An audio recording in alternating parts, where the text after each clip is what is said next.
Hey everyone, Pastor Sean here with Redemption Hill Church, located in Waukee, Iowa. That's Milwaukee without the MIL, Waukee, Iowa, part of the Des Moines Metro. Thanks for tuning in to this Cornfield Theology, a place where we like to talk about relevant topics, especially theology and how it connects with everyday life. And if you've been around, the last 10 months or so, it's been kind of a dumpster fire. And there's been a lot to talk about. And how do you navigate that from a Christian perspective, especially as we think about our theology and faith? So the dumpster fire continues, not in this particular podcast, because I got a great friend with me today. Jacob Young, how you doing, man? I'm doing all right, man. It's great to be here. Are you just laughing at me now, aren't you? Is that how we're going to start this thing? Yeah, it's how it's gonna roll. So. Well, Jacob, I'll have you introduce yourself here in a moment, but I'm going to introduce the topic first so people know what they're getting into. We're going to talk about this word that gets kind of punted around all the time in our circles, and it's this word called, wait for it, evangelicalism. Got to do it like that low, raspy voice. Evangelicalism, right? And I've used it. You've used it. All of our friends have used it. Everyone's doing it. The question is, should we? So we'll talk about that here in a moment, but Jacob, I first want you to introduce yourself. Where are you located? How are we friends? Are we? Well, I guess I think we're friends, but maybe you think differently. Yeah, this is one of those this is kind of like you're checking the nature of the relationship, right? Like, what's the how much a friend are we? Yeah, exactly. So, I'm Jacob Young. I'm the pastor at King's Cross Church. We're in Manchester, New Hampshire. So, if you know where New Hampshire is, it's the middle of the fat part of the state. We're just an hour outside of Boston. So are you a Bostonian? No. Oh, okay. No. So you make a hard distinction there. Okay. Oh, yeah. No. Boston folks live down in Boston, and we're in New Hampshire. So. Okay. We're in New Hampshire. We've been here over 6 years. We moved here 6 years ago to plant a church with Paul Buckley out of King of Grace, right inside the Mass line. And we planted King's Cross about 6 years ago. And our church meets here on the east side of the city in an addiction recovery community center. How long have you been? We've been in that community center for coming up on, I want to say 3 or 4 years. I kind of lose track of time. So one thing we have in common is that we've planted churches relatively recently, 6 years yes. for me too. So yeah. Get that connection. And family? Yeah, so my wife and I, we've been married over 13 years. We met in the beginning of all great romance stories, AP European History in high school. Can't wait to get the details of that, said no one. I know. Talking about the brutality of World War I, and here I am just lusting after this girl. I'm just like, man, I got to get this girl on a date. So that's great. You know how my wife and I met? We met arguing over gun control for 2.5 hours. No joke. First time we ever met. When Michelle and I met, so this is not going to, for the way the conversation is going to go, this is not going to surprise anybody. I was in the underground punk scene in high school, and so I had a mohawk and had like spikes on my backpack and all this stuff, and I wore like suspenders and like tinted glasses, and that was the guy that, and Michelle, in contrast, is very laced up, salutatory, like second in the class, like she got scholarships to go to Wake Forest, all that stuff, and so I'm just the comic relief to her. Awesome. That's fantastic. It's amazing how God brings people together, man. Oh yeah. So I love hearing that stuff. So we've been married over 13 years. We have 4 boys, Owen, Isaac, Silas, and Ian. And we live here in Manchester. Do they just run through walls like all little boys? Yeah. So Ian, the baby, is the worst at the moment. Like the other day, like it's starting to get cold here. I don't know what the temperature is like there, but Michelle goes out for her morning run, and she comes back, and Ian's just kind of like hanging out. Hey, I opened the back door. I thought about going outside. Could you please close the back door for us? Or we find him, with the jam jar. He's asking us to help clean his hand off because he's just been, like Winnie the Pooh, man. Yeah, he's been going Winnie the Pooh on that jam jar. So, yeah. Thankfully, our house is old. It was built in 1950, so it's a solid house, which was nice. That was relevant to the boys, Hey, that's awesome. Yeah. This ain't no crap drywall thing we got going on here. These are real walls. Yeah. So yeah. So yeah, That's that's great. us, man. That's great. Yeah. Thanks for the introduction. And we're connected through Trinity Fellowship Churches. I Yep. think that's significant. If you don't know Trinity Fellowship Churches, you can just look it up at Trinity Fellowship Churches, actually, .com Yeah. or .org, one of the two. And then one of the things that we love about Trinity is the 1689 London Baptist Confession of Faith is kind of the basis of our confession as a denomination. And that's something that I think we hold to. We're actually going to be talking about that later today in a Yeah. TFC Yeah. call. So we're excited about that. But there's a lot of things that we are obviously connect us in our denomination, but that's one way we are connected. So, and we love that partnership. So with that said, let's get into it, man. Are you an evangelical? Well, I think before we gotta, or I can even ask that question, because that's just super Yeah. Can loaded. we? We Come got to on, man. define some terms, you know? Bro, you can't bring that up early in the date. Like that's That might even be like a second date question. yeah, that's not a first date question. So Well, evangelicalism is this word that's been used for quite a while, and it's pretty popular to use today for sure. And I think it'd be helpful just to talk about some of its historic roots and how do we begin to define evangelicalism. Because I think what is true with language in general, terms are getting redefined from time to time, and a lot of times that's not good. You know, there's some things going on in our culture right now where words are getting redefined. I got to take great issue with, and that's definitely happened with evangelicalism. And if you can't get back the definition that was historic and that you want to hold to, then sometimes you gotta be like, all right, I'm not that anymore.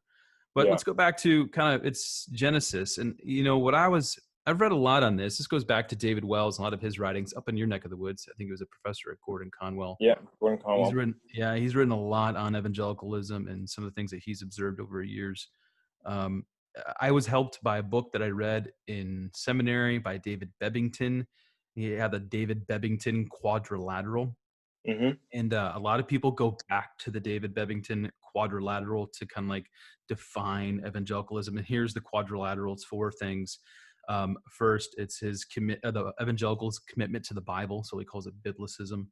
Mm-hmm. The second thing would be crucicentrism. So it's a focus on the atoning work of Christ at the cross. And then conversionism, like we truly believe that a person needs to be converted to be saved, right? So that's the point four. And this other Yeah. thing is that gets misused these days, but just activism, just a general belief that the gospel needs to be expressed in some type of effort, right? So it's not only what Mm-hmm. you believe, but it's actually becomes active in your everyday life, and it makes an impact in your neighborhoods, your communities, and the Yeah. culture. So that'll be the four things. And then I'll add this because I recently read Thomas Kidd's, what's it called? Who is an Evangelical? And he Okay. adds the Holy Spirit. He makes special mention of Pentecostalism and charismatic movements, and how within Sure. that evangelical framework, he says the work of the Holy Spirit in the life of the believer would be like that fifth thing that he would add. And Right. I found that helpful. And as guys who are continuationists, you know, I think we would applaud that. So with that said, you want to add anything to that? Well, I guess speaking of the historical roots, I mean, when I think of evangelicalism, my mind kind of goes to the kind of like when you talk about pop music and you talk about the king of pop, right? Michael Jackson, like Oh yeah. yeah, you know, so my mind goes to the king of evangelicalism, which I would assume is Billy Graham. Billy Graham, absolutely. But I mean, the historical roots go further back to the revival of Whitfield and Wesley and Edwards is kind of where I would put that Yeah. genesis, because I think that the Methodist movement was largely seen as an evangelical awakening within the Anglican communion. Yeah. I mean, is that what those guys talk about? Yep. And Kidd talks about that, and he had wrote a book on George Whitfield where he gets into that a little bit. And so Yeah. just as another reference, if you think about where can I find that. And then what we had is, I think historically, we had evangelicalism and fundamentalism kind of the same thing. I think with Billy Graham, it began to split. Oh, And for so sure. Yeah. and so we have fundamentalism kind of going one way, evangelicalism kind of going another way. And I'm not looking to get into what are these great distinctions between the Yeah. two, but there was a clear divergence historically speaking. Fundamentalists, more or less those who are part of kind of fundamentalist Baptists, independent Baptist type folks, they looked at Billy Graham and then like, we don't want that. That's not our kind of evangelicalism for them, I guess. Yeah, I mean, they're the fundamentalists kind of came out of the whole idea of separation and purity and all that stuff. I Yep. didn't grow up. I grew up United Methodist, but I've actually become fairly familiar with the fundamentalist movement because, believe it or not, there's a huge stronghold of fundamentalism in New Hampshire. Yeah, we have it here too. Do you? Yeah. Yep. It's I mean, it's a side point, but King's Cross ends up kind of being like the off ramp for a lot of people coming out of fundamentalism. Like, we've had that as well in our church. Yeah, God's happy with me in Jesus. Like, God There's smiles. grace. What's this word we call grace? Yeah. You know, Wait, it's like, yeah. wait. You mean that my wife can wear shorts to church? You know, that sort of stuff. So they can wear shorts to your church? Yeah. Yeah, I mean, that's part of it. Like, there was this clear divergence, and then like what you just said, we've had folks come to our church who were like just refreshed because we talk about the grace of the gospel and how grace just impacts your life. Sure. Anywho, anything else you just want to highlight? Any highlights from the historical perspective of evangelicalism?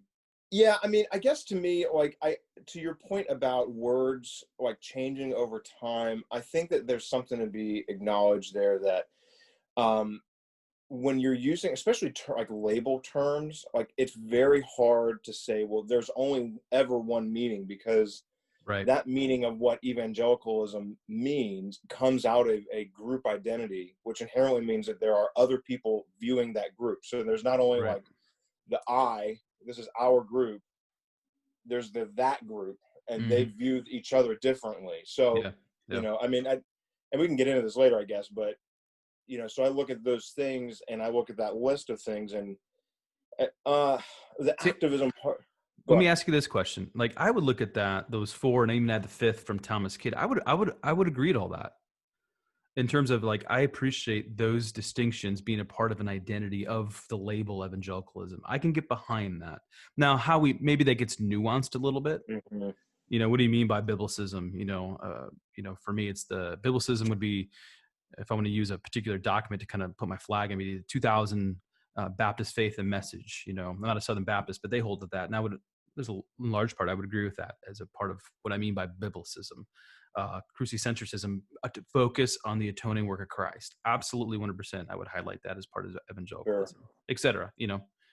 Yeah, and I guess that's kind of the nature of the question, is that evangelicalism inherently, I mean, let's just say that those 4 or 5 things are kind of like the identity markers for, like, here's what Whitfield and Graham and all those guys kind of understood as being their, for lack of a better term, brand.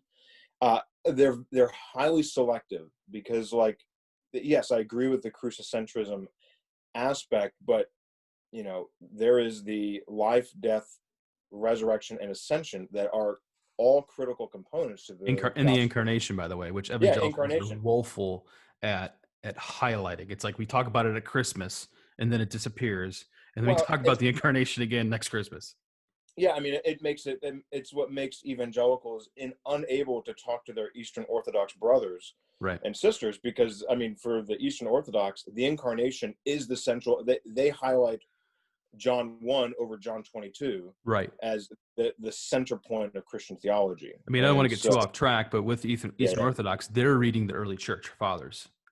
Well, yes. I mean, their thing is, like, the early church fathers highlighted. Bro, and they got those, like, way they to got talk those about gangster beards, bro. Like, if you're talking theology with one of those gangster beards, man, I just inherently take off man points if you don't have a beard like that, you know? Like, so, like, I have a patch right here. This patch right here, it like never grows anything, so I'll never have that kind of beard unless it kind of gets layered over and under. Yeah, and so, like, my wife is like, there's no face hair ever. And so I just, like, inherently, I'm just kind of like, yeah, but that means that I can never be ecumenical with my Eastern Orthodox brothers. And she's like, well, you're just going to have to find a new wife. I'm like, well, okay. You know, so, yeah, I mean, I don't disagree with any of those 4 or 5 issues. But it doesn't say enough? No, I mean, and it becomes problematic to me in the sense of, like, so, for example, the 2000 Chicago Statement on Biblical Inerrancy. Yeah. I agree with it. But it's like an issue, like, I'm always curious, what's the backstory? Oh, for sure. Everything has a backstory. Yeah, everything has a backstory. I mean, even the Nicene Creed has a backstory. Absolutely. You know, so, like, but it's just like, to me, what's the power play dynamic story there of who's trying to edge out and have, you know, quote, a win, that then edges out another voice. And I'm not saying that Yeah. that voice is inherently right or wrong. I'm just saying that like, and being Talks about highly select, motives. How do you get there? yeah, You know, and it and talks part of about that there motives. was modernism and the emergence of modernism. You know, and the Southern Baptists kind of reacting to the emergence of modernism in their seminaries and local churches. So yeah, the backstory always is important, but Yeah, you also can take, you know, documents at their face value too. I mean, not, granted, like there are backstories. I mean, if you've been on a committee for longer than a cup of coffee and you're trying to debate yeah, something yeah. about what you put in place, there's a backstory to how something got there. But I just mean like, so like the 2000 Chicago statement, I'm like, it has, this is maybe kind of this edging towards or hinting at my conclusion on some of this stuff, or at least my direction on this is like, that statement has no teeth. It's a statement into thin air of like, there's no ecumenical enforcement of it. There's basically just guys who say, I'm on board with this, Yeah, but how are they held accountable to that? To what extent is that document a living document that can be modified as further clarity is brought over time? Like, sure. it's a status. That's, I think, the benefit of like the Westminster Confession or the 1689 Baptist Confession. Like, it's a statement about Scripture in the context of everything else that could be said with limited perspective, granted, on Christian theology. Whereas, like, you know, like even Ligonier's statement on Christology, I mean, fantastic, but it's limited. Like Yeah. it's kind of like out of the void. But This isn't statement comes. isn't that the perennial issue? Like we could always say more. Take a sermon, for example, right? I just preached on creation. We're going through creation, fall, redemption, restoration. So is it 6 literal days or is it? I say I'm not getting into that today. Yom, you know, in the Hebrew is oh, I have an opinion. Dude, do you want me just to provoke you? I can just keep coming up with things. That's what you're here for. I thought I was going to provoke you, though. You're going the other way. Yeah. But point is like you're right. You're right. I do manuscripts, so my word count basically tells me how long I'm going to preach. Yeah. And all that to say, if I'm like at 5,500 words, I got to cut. I got a lot to cut. And I'm cutting good, you know, I'm not saying I'm a good preacher or whatever, but oftentimes I might be cutting good content. Yeah. And I don't get to say everything I want to say. All I'm trying to get at is that there's always going to be limitations, right? Yeah. You can't say everything. And so when we look at like David Bebbington's Quadrilateral, which by the way, I think he's just trying to take a historical perspective of what he's seeing in evangelicalism and just kind of identify the key markers. I think he would say there could be more. But Yeah. and I think that's a fair point. Like, you know, it probably does need to be more robust. And I think that is the problem ultimately of a label, right? It's like when you begin to define it, it's like, well, how long are we going to go with this?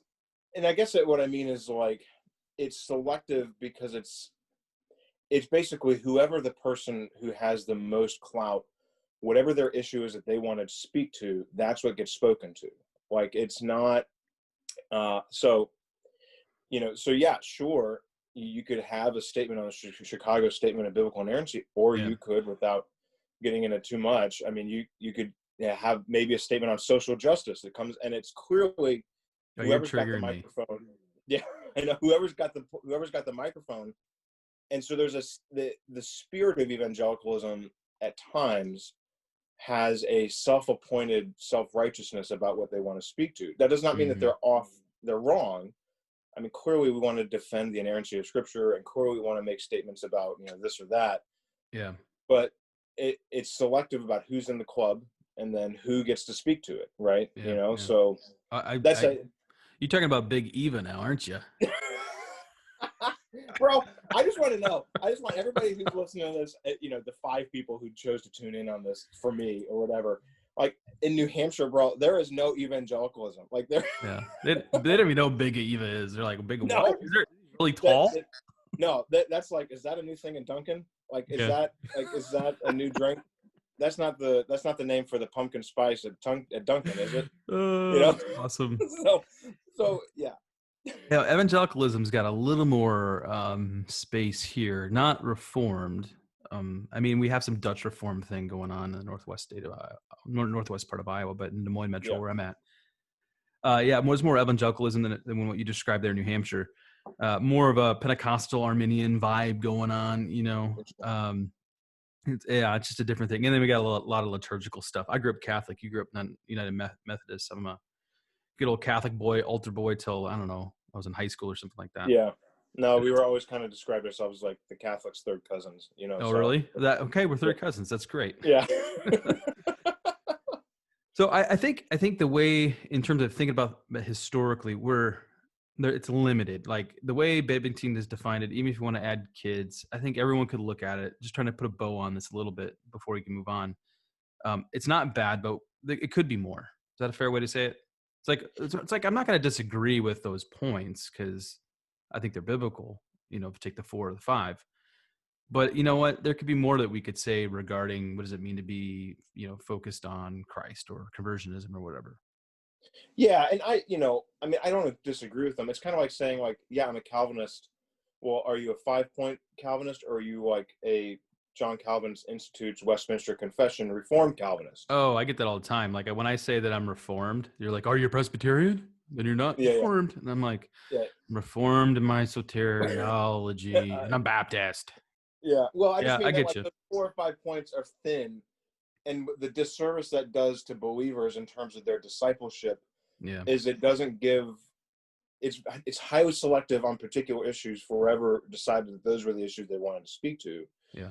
I don't disagree with evangelicalism as like those points, but it's kind of like, I don't know. I mean, I guess we can get into this, but like, what is activism? Like, Yeah. Oh, well, you I know, think that's a huge thing.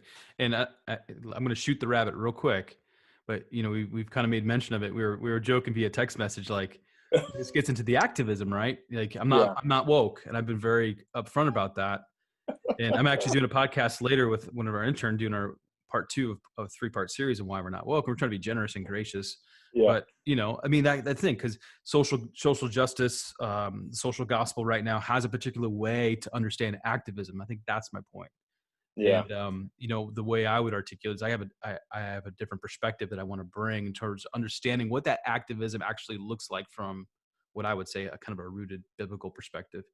But that yeah, gets to the point, like what is activism, and then among Christian communities that we have here, like there is a disagreement. yeah. And I think that in terms of like the term evangelical, we were again just kind of before we got on, I was kind of saying, some of my political orientation on things is, at the end of the day, I kind of describe myself as a localist, and so like, What do you mean there's by a localist? Can you define that for me? I don't think I've used that in a. I'm serious. yeah, Like I hear that and I'm like, no, what do you mean? You know? I know, and I think for me, like, localist simply just speaks to like when Jesus says this is the way of loving God and loving your neighbor as yourself. Yeah. And then he gives like very specific parables about who your neighbor is. And it's not the convenient people that you like to know Yeah. on Twitter or Instagram or CNN or Fox. It's your literal neighbor. And Yeah. so when I say I'm a localist politically or just kind of life orientation, I I care in a general sense that there is suffering and bad things happening across the country. Yeah. Yeah. I'm not responsible for that stuff. I'm responsible for the people that I live in the same zip code with, and I'm responsible for the people in my city.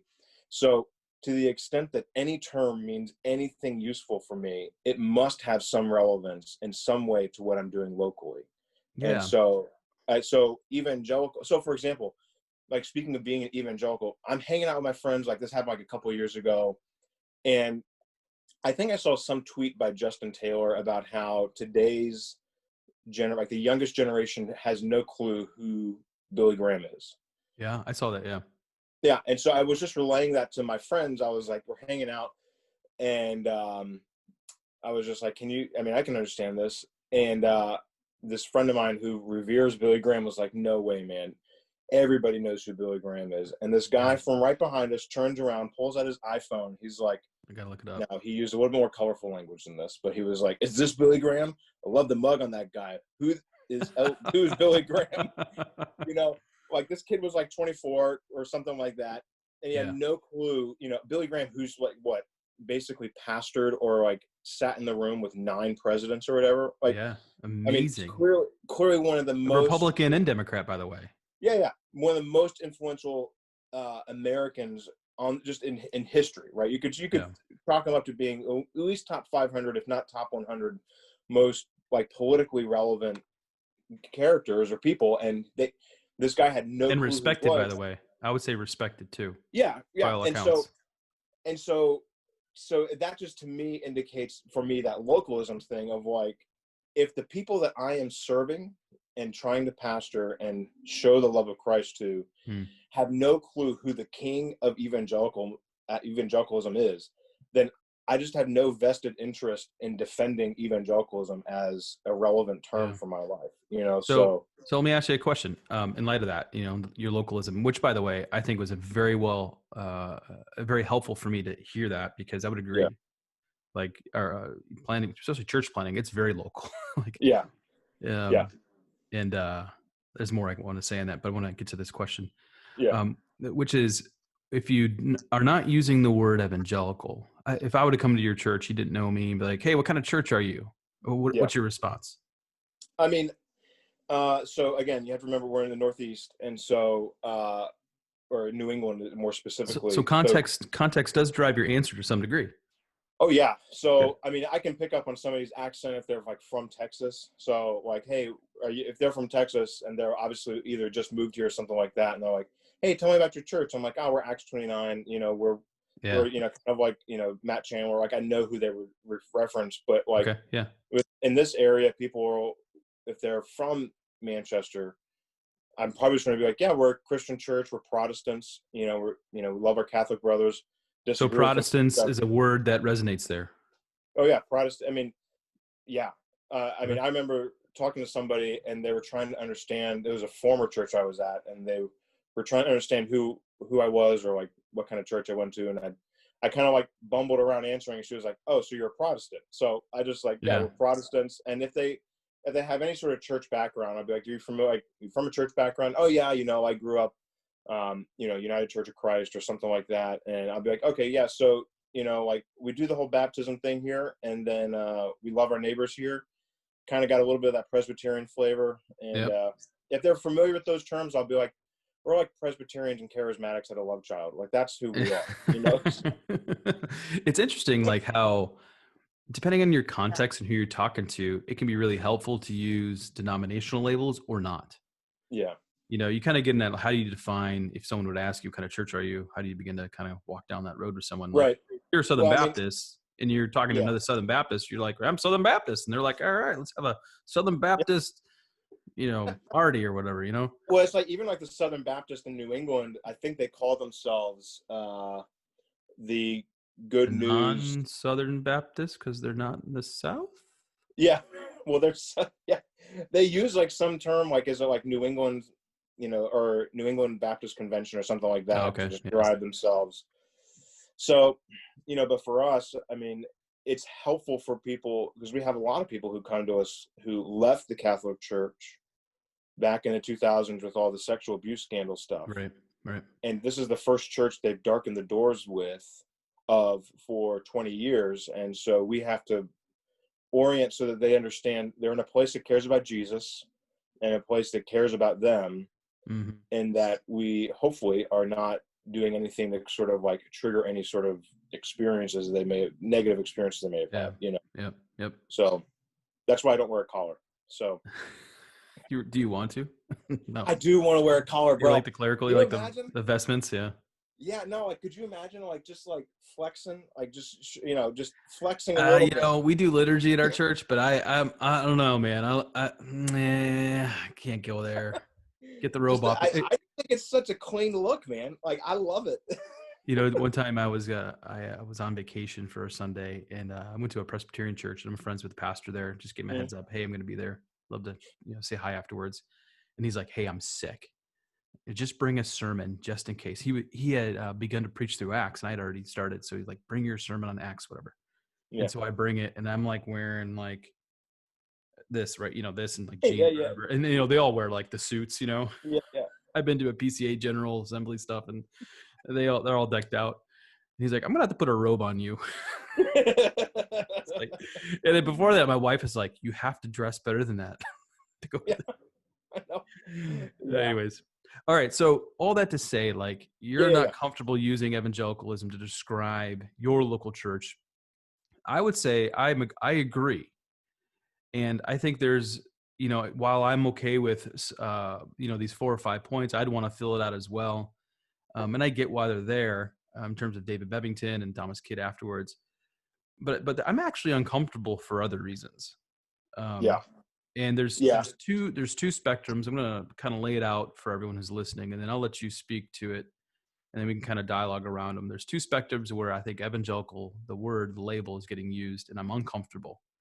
On one side, you have like denominations like the Evangelical Lutheran Church of America, Mhm. a very theologically liberal denomination. I was in Minnesota for 13 years. The ELCA is massive up there. Here in Des Gotcha. Moines, the largest church in the Des Moines metro, thousands of people go there. They're an ELCA church, and they're talking about evangelicalism. I was talking to a professor of a very, very liberal seminary, a PCUSA seminary, Right. and she's like, I want to reclaim the word evangelical, and I'm thinking to myself, man, I don't want to reclaim that at all, because of where this part of the spectrum is using it and defining it. So that's one side, right? Yeah. On the other side, we have the religious right. There's no doubt that the word evangelical has become politicized. It Sure. has Sure. hitched Yeah. its wagon to the Republican Party. And I'm not Right. against people who are Republican or vote Republican. That's not my point. I'm not making a Yeah. political statement.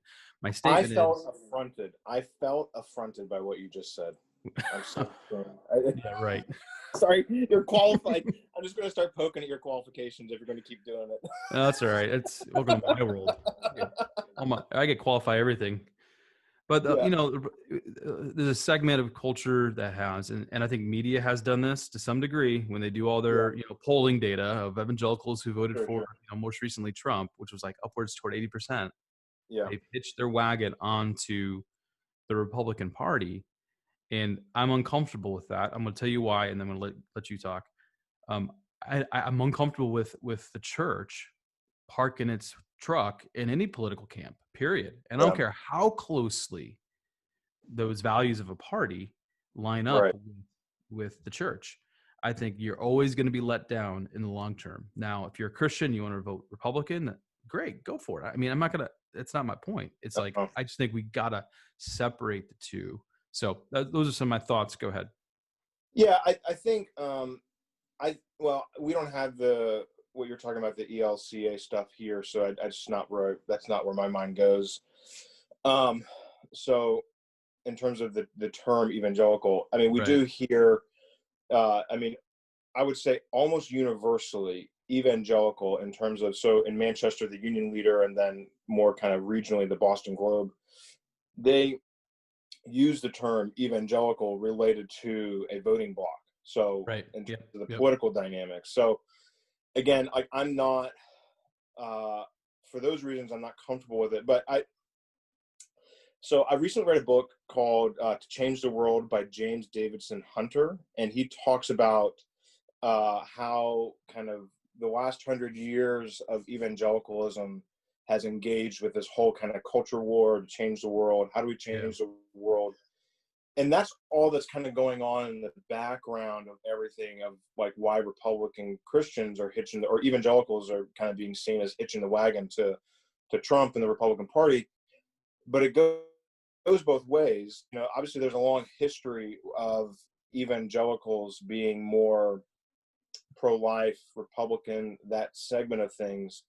Yep. There is maybe a more minor strand, like Jim Wallace and the Sojourn Network, not the Sojourn Church Planting Network. Those guys are cool. Sojourn Just magazine. Sojourn Magazine, Jim Wallace. The Democrats relate to the party, but they certainly courted them as an evangelical bloc. Obviously in the late 90s, early 2000s. And it's that activism side of things, because that's actually where the friction comes from in terms of how evangelicalism is applied. So I think that folks will, for example, point to both to Billy Graham and Martin Luther King Jr. and say they were both evangelicals. Yeah. And then Good they'll connection. point to their action points as to, they were different in their political action and their activism of their evangelicalism. I'm not necessarily disputing that. I think that's perfectly fair to do. There's problems with both characters, and so that's fine. But the point of the book, and I think what's relevant to this whole category of evangelicalism as a political category, is that both Democrats, both Republicans, in terms of how evangelicals apply their activism politically, they're playing with political power, and it inherently comes with a, you might say, with power corrupts, absolute power corrupts absolutely. There's a corrupting power to hitching either way, to either the Democrats or the Republicans, and they both do it under the auspice of being an evangelical. Right. Is it Mark 14 where Jesus talks about beware not only the leaven of the Pharisees, but the leaven of Herod. Yeah. And there's that power dynamic of how it gets kind of woven from that political activism side into the evangelical spirit, because we care about living out our faith. Martin Luther King Jr. cared about living out his faith. Billy Graham cared about living out his faith. Both very different people, but that was that activism side. So we've been going through the book of Acts at our church. And one thing that's interesting to see is that the church never compromised its faith in the face of government. You know what I'm saying? And even, as you kind of look at church history, there are times where certain seasons are better than others in terms of persecution. But regardless of whether they're being persecuted or it was relative ease, and they weren't being persecuted as much, they would never compromise their faith for the government, right? They would obey the government. You got passages like Romans 13. But then you read like the book of Daniel 6, where there's like basically you cannot worship your God, and Daniel's like and so we're preaching through Daniel right now. I'm going to be doing Daniel 6 as we do God, government, and the gospel leading up to the election, so I'll get canceled at that point. But I'm just going to cancel you right now. That's fine. I've been canceled before. People continue to cancel me. I don't care. My point is like there's a way forward here for Christians, which is you could hold fast. That word comes up oftentimes in the New Testament. Hold fast to your faith while still honoring the government without hitching your wagon to a particular party, right? And it's actually, I think your faith is better when you don't do that. And I think you run into dangers when you do that, right? Make a clear distinction between government has its role, but also your ultimate allegiance is to Jesus and Jesus alone. Yeah. And so, evangelicalism is definitely, I think the way you pointed it out with Jim Wallace and Sojourn Magazine is absolutely true. I wasn't even thinking about that. But I think that happened maybe 15, 20 years ago where we began to see that movement kind of take place. Yeah. They're self-consciously evangelicals, and yet they apply it in a very different direction. Yeah. I think that to the extent that evangelicalism gets used as a political hitching to one direction or the other, it corrupts both ways. And so, so for example, I'm just trying to see how many people I can offend with whatever I say, but with the pro-life issue and evangelicals always, focusing on the Roe v. Wade pro-life stuff, it makes them liable to being taken advantage of for political reasons when those sort of mantras are used to gain political votes under some version of the world's going to fall apart if you do not vote this way. That's why, a lot of fear mongering. It's fear mongering, but frankly, like, all due respect to Pope John Piper, but like the single issue voter stuff it's bought the bait. Like that stuff, when you make it like that, you buy the bait of, if you're an evangelical, you will live out your faith and only vote for somebody that is pro-life. It's like, bro, like the history of pro-life guys who've had mistresses, who've had abortions and all that stuff, like it's the leaven of Herod, so to speak. Like it's a corrupting influence. I think it's important to clarify that as Christians, we are pro-life, right? Oh yeah. And it's, as Christians, that is a massive consideration when you vote. I think your point is, that becomes the one thing where politically it gets used against evangelicalism. Like, we're seeing that right now, the Supreme Court, right? With the vacancy and the death of RBG. Yeah. and I'm not trying to get into the weeds of what's going to happen there, but the Yeah, same narratives are beginning to be used. right. If you don't vote, if that doesn't get filled by a Trump nominee, then Roe versus Wade won't get overturned, yada yada yada. And I Yeah. don't know whether it will or not. I don't have enough knowledge of Well, what's going on I, in SCOTUS, but it becomes a bit of a shibboleth in the sense of like, if I am an evangelical, I've heard this. If I'm an evangelical, of course I'm voting for Trump. Like we don't want to be murdering babies. I'm yeah, like, yeah, I mean, I'm not for murdering babies, just to be clear. we don't we yeah, don't want that, but it's clearly being used as a shibboleth of faithfulness to whatever this ambiguous, what is the faith of the believer? Well, it's to yeah. be pro-life and to vote for not murdering babies. It's like, well, that's certainly very important, and that's clearly in the Yeah. history of the church. I mean, the early church was known for salvaging children from dumpsters, right? So we're Yeah, known yeah, for that. yeah, But the absolutely. core of the faith is the Nicene apostolic, confessions of faith. Like, we believe in a God who is the eternal light, Father, Son, and Holy Spirit, pursuing sinful man, and one holy Catholic Church. All those sort of things. Like, baby murdering isn't on that list of shibboleths. Like, I Yeah. think that it's a part of faithfulness, but it's not. Because it's a political aspect to the term and the culture. It's a corrupting influence in how we think Well, it's about the what does it mean. activism part, right? Yeah, Activism gets, I mean, the Republican and Democratic Party aren't fear mongering you over your theology, right? I mean, you know what I'm saying? Like, yeah, no, I it's mean, there might true. be some religious liberties, conversation going on, but by and large, it's the activism component that Yeah, gets leveraged for you to vote for them on whatever whatever that particular issue might be. So, even I have friends who are one issue voters, right? And if Christians are one issue voters on the abortion issue, I'm actually okay with that as long as yeah, they've thought it through. My point, I think your point is, don't go into this blind, and yeah, don't allow any party manipulate you through fear to vote for them over any yeah, particular issue. So if you're a one issue voter because that's what you read in scripture and you hold that firmly and that's a big deal to you and that's your particular active issue that you want to stand on, plant your flag in, hey, great. But yeah. don't think blindly about or ignorantly about this. Well, and that's where I think going back to what I said about the thinness of those 4 or 5 points for what evangelicalism is. It's not a holistic, it's not a comprehensive understanding of our anthropology of what it means to be a man and a woman. Yeah, it's It's good. not. It's not a Binary whole. choice. It's not a helpful understanding of what it means to be a society under the triune God who rules in love and mercy. Mm-hmm. And so, like evangelicalism and those 4 points are issue specific, kind of like whoever gets to hold the microphone, they decide what those points are.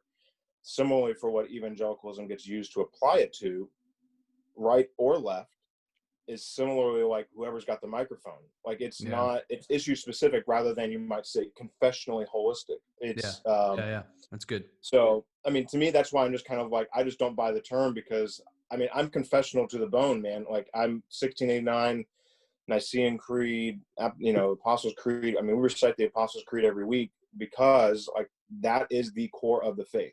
Yeah.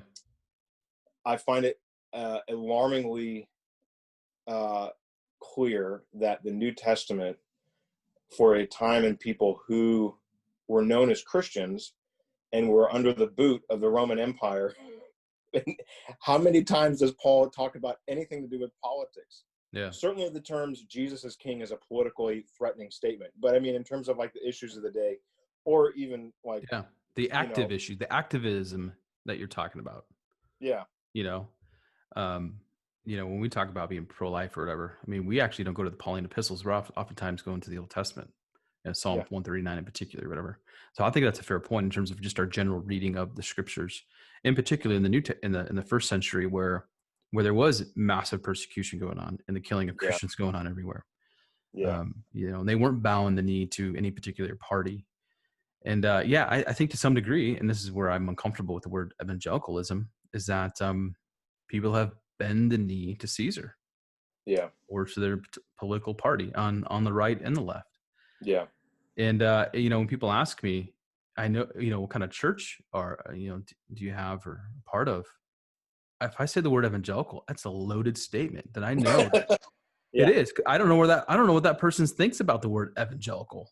yeah. You I probably mean, saw it on a Pew Research poll or, a yeah, Gallup poll or whatever. yeah. Our mission statement is loving Jesus together, and so I stick to that pretty closely. Yeah, Like that's good. we're here about, but I'm not sure if this is relevant, and you can tell me, hey, Jacob, stop it. But Shoot the breaker. I think that one of the things I find helpful in terms of like the paradigms for understanding aspects of the evangelical tradition from the 20th century is you have kind of Martin Luther King, who and who represents a certain activism, Yeah. and then you have uh, Billy Graham, from kind of another angle on that.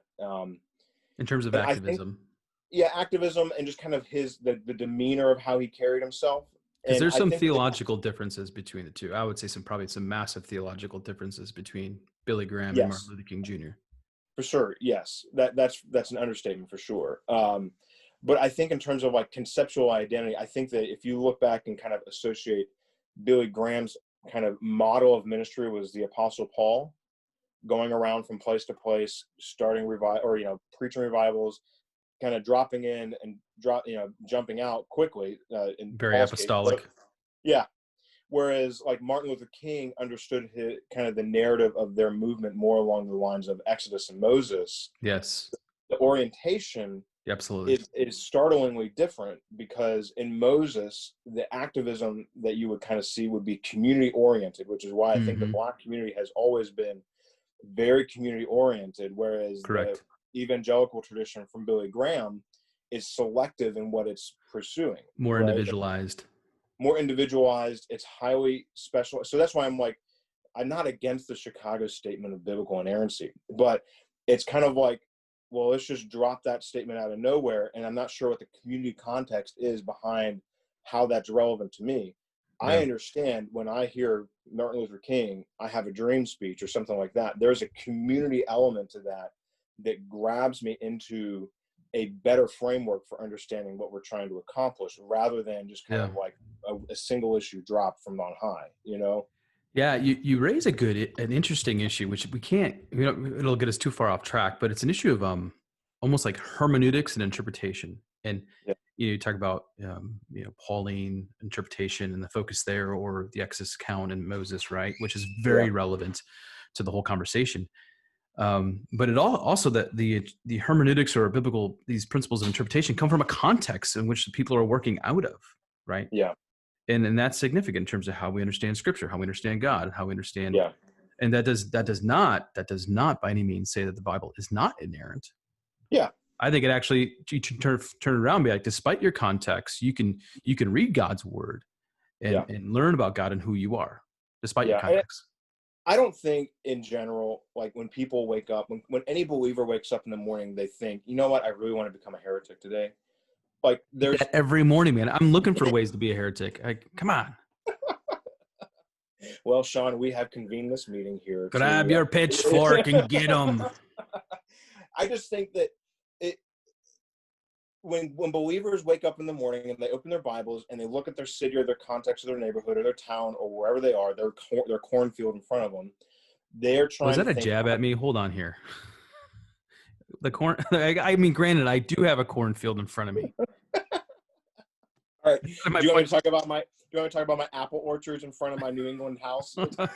We can meet in the middle. Like, you can bring the apples, I'll bring the corn, and we can Might eat. as well, dude. We might as well just be like an Amish, root Yeah. root co-op or whatever.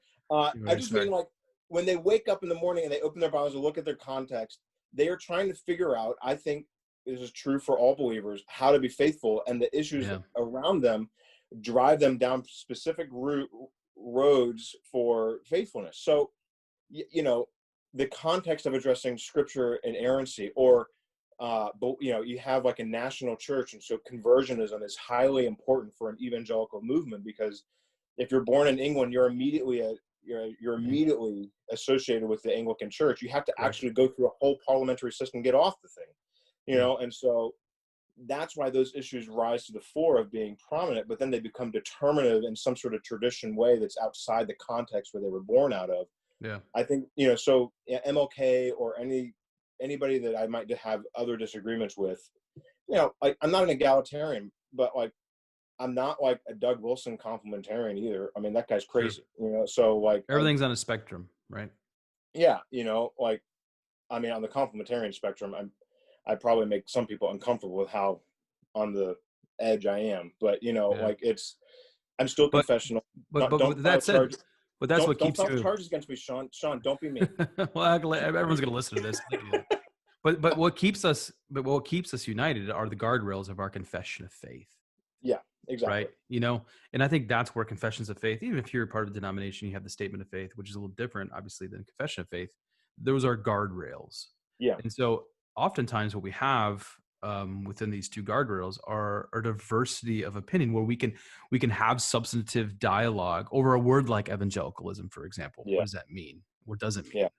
I mean, that's important. Yeah. I mean, that's why, in the Apostles' Creed, to bring that back up, you have, I believe, in the Holy Catholic Church, right? That's obviously I don't think that's a statement to the Roman Catholic Church. That's no, not at all. The holy, that's a holy, the Sanctio Communio, the holy sanctum of God's people. And so a universal to me, church.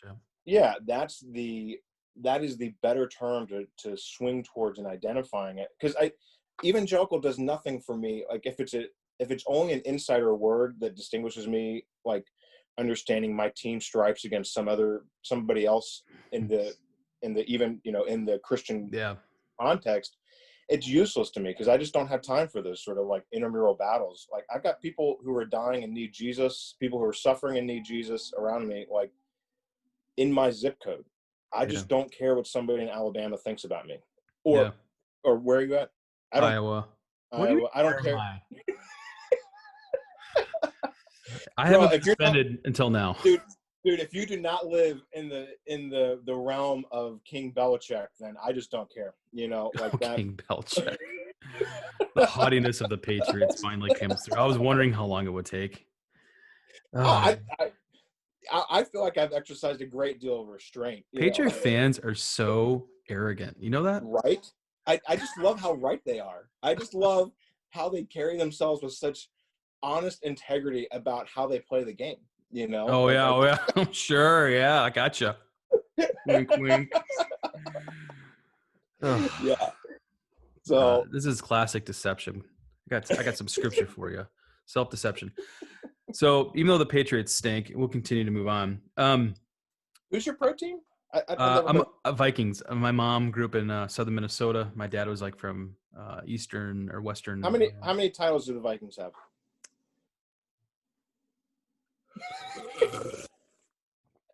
Excuse me, I didn't hear you. Okay. They're 0-2 right now. Yeah. So crappy. Anyways. Whatever. You were talking about something else that was less important, but still. No, it's all good, man. I'm just figure out a way to land the plane here, and here's kind of how I want to land it. And I think this is this particular discussion is one of those things you and I will continue to discuss as we continue to fellowship together in Trinity Fellowship churches. Tim Keller has offered a way to talk about it, because he's jettisoned the word evangelical, right? He uses the word orthodoxy. Yeah. It seems like in a way, I'm not particularly comfortable with it, but in a way, that's what you're describing as you go back to ecumenical creeds, right? Mm-hmm. Talk about the Nicene Creed, you got the Apostles' Creed. Now we got the 1689, Confession of Faith. So what do you think about that orthodoxy? Hey, Jacob, what kind of church do you go to? I'm orthodoxy. Well, not in that low voice, first of I guess. all, any street kid in Manchester is not going to know what orthodox means. Same here in Iowa. They're going to think it's a dentist term, and they're going to think like, why are you guys going to dentist? Yeah.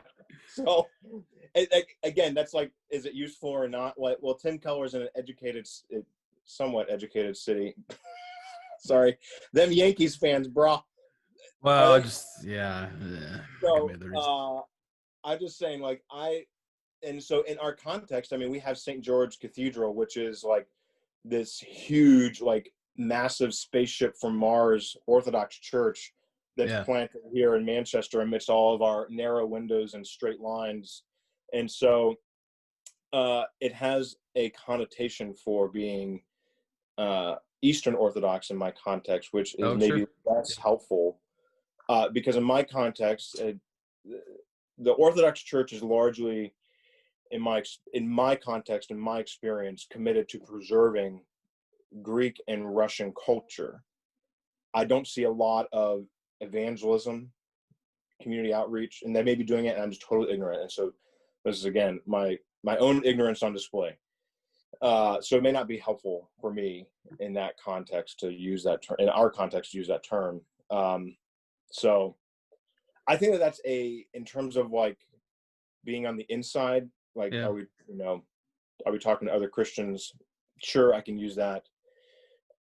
We always talk about our distinctives as a church. Look, they aren't weapons to hurt for going after each other. They're servant clothes for serving other people. Like our distinctives, yeah, we're complementarian. We believe in spiritual gifts. We believe in, elder-led government with congregational involvement, all those sort of things. And it's kind of, but at the end of the day, we're known as a place where people are broken and abused by the Yeah. world, and they need a place to find help and hope in Jesus. And so, And it's interesting because, like, I mean, I like what you said way earlier, and it's what you're describing right now. It's very local. yeah, And every local church, not to sound redundant, but it makes the point, is localized, you know? yeah, It's not that it takes the shape of the community, because I think the church is distinct, but it's clearly understanding of the community and the culture around them. And it's a place where the broken and the hurting have a place to find healing and restoration to the gospel. yeah, And the church needs to be that. And in a way, because going back to the main point, because evangelicalism and evangelical churches have become so politicized that it's almost lost that baseline truth of gospel, being about gospel. the gospel. Yeah, Exactly. yeah, It's almost like we get distracted over, whether who should we vote for in November, which, by the way, I think voting's great. I think exercise your right to vote as an American is a wonderful thing. But you get so distracted on the patriotism part that you lose focus of the gospel of Jesus Christ and why you're actually really here on this earth. Because yeah, remember, this is not your home. yeah, You know, it makes you go back to Augustine in the City of God. yeah, Right? Like, we long for a better place. yeah. Yeah, I mean, that's what we're kind of doing as we preach through Daniel. We're, Yeah. pilgrims in a foreign land. We're going Yeah. towards our home. We are here to invest and love our neighbors and city. But I mean, we've even talked about as a church, it's like, look, like if voting in November ultimately leads towards voting away all of our religious freedom and our rights, like, you know what? Christians in China had done just fine without those rights. Like, we're really Yeah. going to be okay, guys. Like, Yeah. end of the world. I promise this is not how the end of the world comes about. The end of the world comes about when guys like me just get in power and go unchecked, so Yeah. Yeah. Yeah. because No, I think that's good. I really do, so and I think that's right. I think we've got to as pastors, right, of local churches, we need to do the best we can to get our folks that we live life together to focus on the gospel of Jesus Christ and the real purpose of why God yeah, has them providentially here in this particular state. You're New Hampshire and I'm in Iowa right now for this moment, and yeah, how you live that out in a way that's loving God and loving your neighbor. yeah. And that's what I mean for our church. Nobody's come to me anxious about I mean, I'm really proud of the folks in our church. Like, nobody comes to me anxious about what do I do with this term evangelical? Like, Yeah. they're trying to figure out, like, look, I've got this gender identity class I need to take as I work for, whatever, Whole Foods or Trader Joe's or something like that. Yeah. And what do I do with that? Like, they're trying to figure out how to be faithful Christians. So, like, why do I care about, hoisting up a term that doesn't do anything for me, let alone it's not an issue that my people are worried about. So, Yeah, same here. But I think that the reason why, and I think we're really talking around, is like the reason why the conversation is so necessary is because of what media has done with the term, yeah, the way agree. it has been politicized by both parties. And, Yeah, because our people do read, New York Times or the Wall Street Journal or read a Gallup poll or whatever. And they're just like, who are these evangelicals? Are we them? you know, yeah, yeah. So. No, it does have that. It has value in that direction for sure. Yeah, but I hear you. Our folks aren't like, oh, are we an evangelical? What's going on here? No one's doing that. Yeah. But as shepherds, people who are pastors of local churches, we want our folks to be, we want to help them along, when they see things in front of their eyes. I've been, as I said earlier, I've been going through the book of Acts, and Christians are called the Way. Yeah. I'm like, oh, that'd be awesome. Like, what are you part of? The Way, And then I realized there's a cult in China that's called the Way, and I'm like, they beat me to it. I don't know, man. Like, if somebody said that to me, like, what church are you a part of? We're a part of the Way. I'd be like, yeah. So, dentist appointment right now. You're weird. See you later. I think to your point, the way I answer that question nowadays, like, what kind of church are you a part of? I say we love the Bible. I even say, I preach through the books of the Bible. We're all about the gospel of Jesus Christ. We want to make much of Jesus every single Sunday. And I think just taking the extra 15 seconds to articulate what kind of church you're a part of really goes a long way, instead of throwing a one label out there that has so much baggage. And whether it's the word evangelical or something that's more ambiguous, like orthodox or orthodoxy. Yeah. So any final thoughts? I think we've gone about an hour. We've bored people. Hopefully people listen to this podcast as they go to bed and they just drift off to sleep. Yeah, I'm sure they want to hear my nasally voice as they go off to sleep. What you're saying, it doesn't put them asleep; it keeps them awake. Yeah. No. Any specific ending thoughts on what aspect? I mean, I could talk about evangelicalism in general. If you want, your thoughts on politics in general. No. No. Go ahead. Any closing thoughts from what we discussed? I think, to me, my regular encouragement to people is, do you know your neighbors' names, and do they know on their terms that you love them? Because if they do not, then I want to make a strong statement here. You may not be a Christian because you may not actually understand that God has loved you in your local specific situation. And a fruit of grace is that you actually love the great commandment to know the people around you and love them. Now, I could back off that a little bit, but I'm trying to frame it in a way that says, Matthew 28. Do you know the people around you? Yeah. And loving them does not mean getting them a gospel tract, and loving them does not mean getting them to come to your Christmas Eve service. Loving them means, like the parable of the Good Samaritan, do they know love on their own terms? For example, like helping them do their lawn work or whatever, No, that's good. I was going to ask you what you meant by on their terms. On their terms. Like, I mean, that's not saying like, hey, let's all slit the throat of this goat and pour this blood all over us and all that crazy stuff and have fun this weekend. I just mean, like, when they think of somebody that's a friend. That got dark, dude.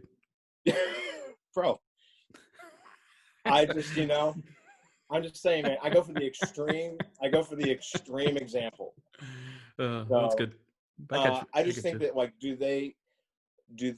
because if you're focused on loving your specific neighbor, so like, where I live, my neighbors across the street, I've got neighbors on either side of me, we live in kind of a standard, block, suburban block type thing. Do I know the names of my neighbors?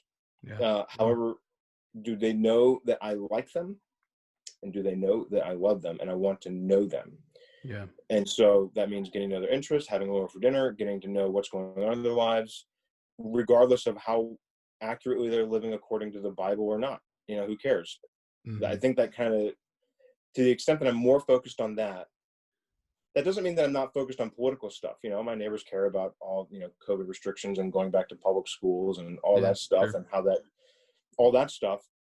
But I don't, if I care about it on their terms and on the terms of the people immediately around me in my zip code, I'm going to inherently die to the American assumption that I must be in charge of all the media and news outlets nationally. It's my responsibility. Mm-hmm. It puts me back down to the size of my britches and just says, I just got to love the people around me. You know what? That's a local activism. You know what I'm saying? Yeah. It really is. I mean, we've been throwing that term around in part because of, Bevington, but I think that's where the two come together. It's like, who is directly around you, and how can you care for them in such a way where they know that you they love you. You love them, right? And this is where the gospel comes in. Like I tell our folks, we want to love our neighbor well, and we do want to share the gospel with them. Let's love them Yeah. by serving well, and then look for opportunities to speak. And that's an Yeah. essential part of our proclamation of sharing the gospel. That's what Yeah. distinguishes us from non-Christians who, Yeah. would love But another neighbor. yeah. And that's where I don't want to drag this on, but I think like you pick up specific issues of like whatever, abortion or racism or anything like that, like to Mm, the extent that you know your neighbors and the way in which those issues have been experienced and affected their lives, mhm. when you speak on it as somebody who is proclaiming the good news of Jesus and Yeah, experiencing the grace of Jesus by being in that situation to learn how to speak the gospel of Christ to that situation, you're then being a faithful witness, and you are, yeah, in a certain sense, being an evangelical in the traditional, original sense of the term, right? yeah, yeah. Yeah, it's interesting because we do want to enter that space of our neighbor, Yeah, um, because of what we have, because of the grace that has been shed upon our lives through the gospel. And we enter yeah. that space just wanting to help and love well, but also to, be like, hey, this has changed my life. And there's an opportunity for me to share that with you. And to Fantastic. benefit, like my growth in Christ depends on knowing my neighbors, so Mhm. that I then have to learn how to understand their suffering and bring the grace of Christ to that situation beside them. So crying their Mhm. tears, experiencing their pain on their terms to understand how they specifically need Jesus. So then it becomes less a political issue of abortion or racism or whatever, and becomes a specific localized need of I've got these types of situations of how people have experienced these issues that Yeah. that I speak among. Yeah. That's a Moses type evangelicalism, so Yeah, and I think there has to be space for, we've kind of used the Martin Luther King, the Moses Exodus, and then Billy Graham, Pauline type of yeah, yeah. apostolic ministry. There's space for both within the church, right? And then they're both in the And Bible. Yeah, yeah, exactly. So we focus on both, and we look at the scriptures, and we allow our lives with Romans 12:1. We want to conform our lives to what we read in God's word, to the word. yeah, And I think that's just critical. That's part of growing in the Christian life. Here in the country, I don't have a lot of neighbors, yeah, but what's interesting, and this is where you have to know your context if you want to get to know your neighbors. I know my neighbors' names. It was much harder to get to know my neighbors' names when I was living in a suburb in the Twin Cities, mm, where everyone's like next door and you got a fence or whatever. Like here, like you know them, and you could drop yeah, by their house at any point, and they're just like, "Hey, yeah, what's yeah, going on? Grab a cup of coffee. Got some brownies for you." yeah, yeah, And so my point is like, know yeah, your context is going to help inform how you connect and reach out to your neighbors and to show them the love of Christ and to yeah, love them well by entering into their space. So yeah. that's good, man. I appreciate you coming on, taking the time. I know you're Oh yeah. busy. No, no. I'm always happy to opine about whatever is on my mind. Yeah, So. you like talking, like me. Uh, no, that's No, my good. wife is concerned I'm going to get myself in trouble if I talk too much on the record. So. Oh, I know. I feel that. I feel that all the time when I do a podcast, and I've kind of come to terms with the fact that I'm an imperfect person who's just trying to help a bunch of people. And, if I got to apologize or if I got to correct or whatever, that's fine. Yeah. So anyways, well, thanks for everyone for listening. And thank you, Jacob Young. I'll see you in late October, baby. We Sorry, meet bro. together for our annual General Assembly. And for those who are listening, you can like, comment, share, do whatever it is you do on the relevant social media app that you might be watching this on. If there's ways or any particular topics you like us to discuss in the future in Cornfield Theology, just put those in the comments section, and then we kind of go from there. So, Leave comments about how much you want Jacob to come back on the show and talk about anything that you want. you know what? Maybe I'll invite you back on to talk about the wokeness. That would be good because I'm serious, and we'll end with this. We have a different perspective on this, but Yeah. that is the point. We Yeah. got to be talking to each other as we wrestle with, I what we mean, see in our country. I'm totally, as I said before, I'm totally fine for people to be dead wrong. I really am fine for other people to be dead wrong about anything that I know I'm right about. So. Okay, great. Yeah. You'd be a great guest. We'll have you right back. Well, thanks, man. Thanks for joining. Thanks, Yeah. everyone, for listening. God bless. Take care, and peace out. Thanks for listening to Cornfield Theology. Bye.